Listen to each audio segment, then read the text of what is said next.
On this week's episode of the Dear World podcast, Grounded Part 2, a self-love series, we are diving into our inner voice and the stories we tell ourselves. If you haven't listened to Part 1, I definitely recommend that you pause this episode and go check that out and then come back and listen to Part 2. Hey cousin, come on in. Welcome to the Dear World podcast, the place that if you drink your water and mind your business, you'll be just fine. I'm your host, Miss Amber J. The goal of the podcast is to be relatable, transparent, and honest. We're all family here, so nothing is off limits. I hope that you enjoy your listening experience, and don't forget to turn on your notifications so that you can be alerted whenever a new episode has been posted. What's going on, family? Welcome to another episode of the Dear World podcast. You already know who it is. It's your girl, Amber J. Y'all, this is my second week being consistent. I have decided to change the schedule of the podcast to be released on Mondays at 6 p.m. That holds me accountable. Y'all know I struggle with being disciplined and doing things that I don't really want to do, but this is making me stay consistent. It's making me be disciplined. So we're gonna stick to the little schedule. Like that. What has been going on since the last episode? I tell you what I did do. I made my first t-shirt. This is not the first one, but this is one that I made myself. It's actually a crew neck. Yeah. Drink your water, mind your business. Shout out to my man. He helps me.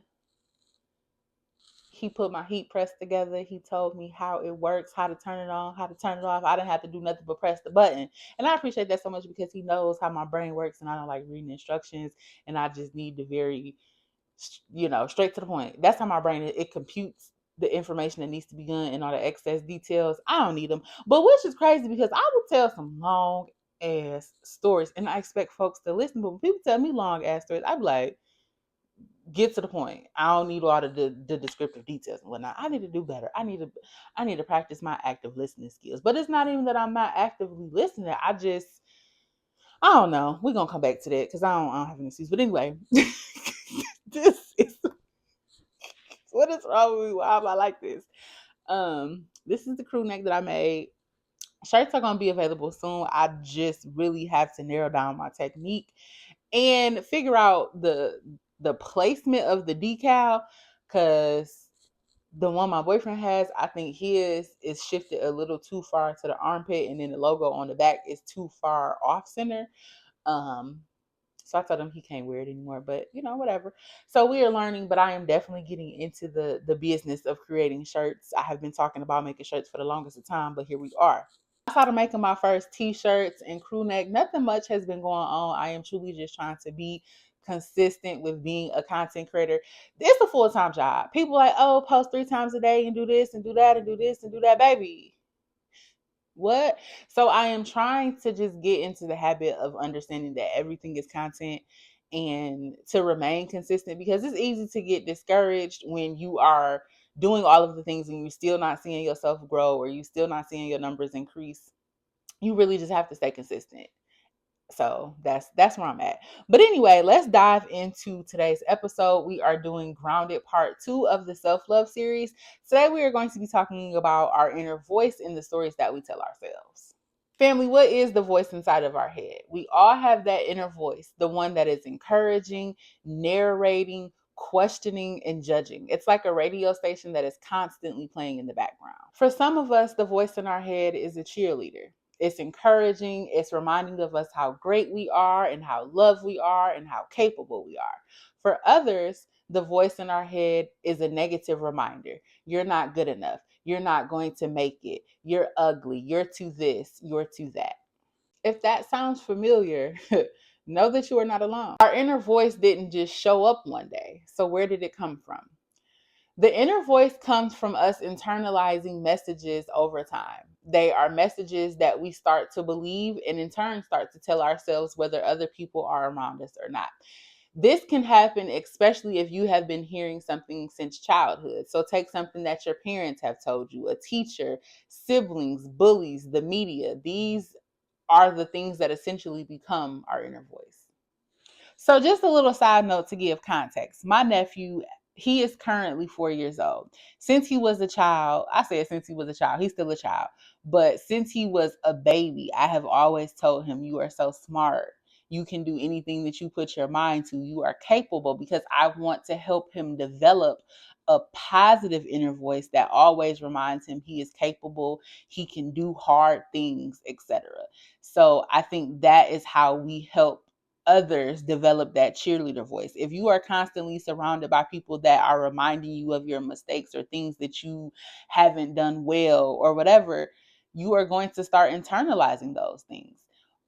Versus if you are around people that are constantly pouring positivity into you, reminding you of how great you are or intelligent you are or capable you are, you will start to internalize those messages. So while self-love pertains to a lot of the things, that we do for ourselves, but it also is a part of our environment. What are we putting ourselves into? Are we surrounded by people who are filling our cup, or are we surrounded by people who are draining us? Those things matter when we think about the inner voice and the stuff that we are internalizing. And this is even as adults. You can change the way you think about yourself, the way you love yourself, contingent upon what you are around and what you are filling your cup with. And I think that's why self awareness is so important, because negative self talk is sneaky. It will have you believing that something is true that it isn't. Again, these things are messages that we start to internalize. So, for example, I have to stop myself from frequently saying that I'm stupid when I make mistakes or when I don't understand something, because that is a message that I will start to internalize and I will start to believe that it is true. When meanwhile, I know that I am a very intelligent person and I am capable of problem solving and figuring out difficult things. The more we repeat thoughts, whether they are negative or positive, they start to take root. That's why it's so important to, again, be self aware of the things that you are telling yourself and the things that you are listening to other people say. That goes back to, are you surrounded by people that are filling your cup, or are you surrounded by people that are draining your cup? Because you are internalizing the messages that you hear around you, and you start to tell yourself those same things. So, for example, if you are in a relationship with somebody that's constantly saying you're stupid, what's going to happen? You are going to start internalizing that message and believe that you are stupid, whether they are around you or not. Then you're going to have to unlearn that, because remember in episode 1, we talked about unlearning things. But let's say, for example, you are with someone who is reminding you, you are so intelligent, you are capable, you can do all things through Christ who strengthens you. Somebody who is reminding you of things like that, you're going to start to internalize that message and you're going to be on fire, baby, because they have planted that seed in you and you have internalized the message, and you're going to start to tell yourself those same things. I am capable. God got my back, so I can do it all. You see what I'm saying? So again, be mindful. Are we around people that are filling our cup, or are we around people that are draining us? I just want to remind you that your words can either help or hinder somebody else's self love journey. So please be mindful of the things that you speak over others. Y'all, I really got to get in the habit of not repeating myself, because sometimes I will say the same thing over and over, but I just take that as I'm driving my point and I want y'all to understand it. But I can, stop repeating myself so much. That's something I'm going to work on. See, self awareness. I see how that works. But I didn't say it to myself in a negative way. It's just something I am being mindful of that I'm going to work on. See how that works? See how that works? How you talk to yourself matters. It's that inner voice. And I can sit here and say that my inner voice might be judging myself, and y'all might not have a problem. I might not sound like I'm repeating myself. But it's all a matter of how you view yourself, how you love yourself. That's why I said it with love. Hey, I need to work on that, instead of saying, girl, you talk too much and you need to shut up. You see the difference? Let's go over 3 techniques you can use to reframe your inner dialogue. 1, catch it and question it.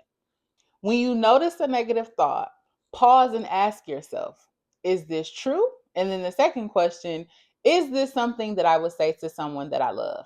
For example, I always fail. Is that true?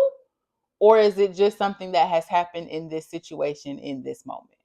Sometimes we will take one isolated incidents and turn it into, that's the narrative for our whole life. You got to catch the negative self-talk and question it. 2, flip the script. Rewrite the negative thought into something kinder and more balanced. Maybe you have told yourself that you fail at everything that I do. So we are going to flip the script on that. You could say something like, I am learning. I am going to make mistakes, but I am going to give myself grace throughout this learning process. You just want to make it more balanced. You're still saying what you need to say, but you're saying it in a kinder way. So again, you also need to be mindful of how you allow other people to speak to you, because that is a part of self-love too. Don't let any and everybody say things to you that you don't agree with. And also don't touch and agree with everything that people say to you, because we don't want to internalize negative messages and allow that to become negative self-talk. And the third thing that I would say is use mirror affirmations. It might be a little weird at first, but it's okay, because repetition is going to build belief. So if you are someone, I don't know, that looks in the mirror and just sees failure, I want you to look into the mirror and say, I believe in myself, I am doing my best, and I am continuing to learn and grow. If you are someone that looks in the mirror and doesn't like what they see, maybe there are things that you need to work on. Maybe you need to, do your yoga or work on your skincare routine, whatever it is. These are, again, things that are a part of self-love, but I want you to reframe how you are speaking to yourself when you look in that mirror, because this is one thing that I really want to drive home to y'all. You can be a work in progress and still love yourself. I need you to love the version of you that you are today, regardless of what you want to work on, because you can't be on a self-love journey but hate yourself in the process. You have to love the current version of yourself as you continue to work on yourself. So yeah, stand in the mirror and say them affirmations and repeat them so that you actually start to believe them. And again, we got to do the work. We can't just be in the mirror saying all of these things to ourselves, but not actually doing the work behind what we're saying. Am I making sense? Y'all picking up what I'm putting down? Journal prompt this week. What is one belief that I have carried about myself that I am ready to let go of? The self-love challenge this week, you are going to pick one negative thought that you constantly repeat, and you are going to work on reframing it. Reframe it on purpose, and you are going to say it out loud or write it down and constantly repeat it to yourself until the negative thought has been overridden by the positive reframe thought. Our affirmation for this week: I speak to myself with kindness and compassion. Family, I want to remind you that you are not the voice in your head. You are the one listening to it. And the beautiful thing about that, you can choose a new voice. You can choose a voice that honors your journey, that is a reflection of your growth, and that speaks love to you. Okay, family, make sure you tune in next week for part 3 of Grounded, the self-love series. We are going to be talking about boundaries and why they are not walls, but actually they are bridges to a deeper level of self-respect. I hope that you guys enjoyed this episode. Thank you so much for tuning in. If this episode resonated with you, please rate the podcast on your favorite listening app, and don't forget to share it. All right, family, that's it for now. Thank you for tuning into the Dear World podcast. If you enjoyed this episode, please don't forget to share it. And until next time, you know what to do. Drink your water, mind your business.